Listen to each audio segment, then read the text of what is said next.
আগে এই ভিডিওটা দেখুন, শেখ হাসিনা কি বলে শুনুন।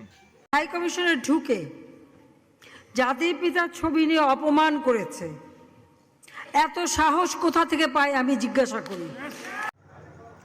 ইনি বলতেছে যে জাতির পিতা বঙ্গবন্ধু শেখ মুজিবের ছবি কেন ভাঙা হয়েছে। এই যে শুনেন, এটা আপনার বা আপনার জাতির পিতা হতে পারে, কিন্তু আমাদের না। আমাদের জাতির পিতা হচ্ছে ইব্রাহিম আলাইহিসসালাম।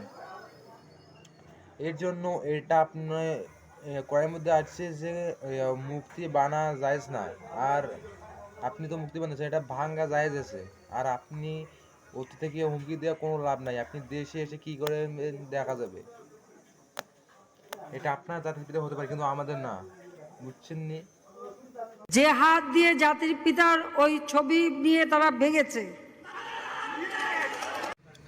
এটা আমার নতুন চ্যানেল। চ্যানেলটা সাবস্ক্রাইব করে লাইক দিয়ে আমাদের পাশে থাকবেন।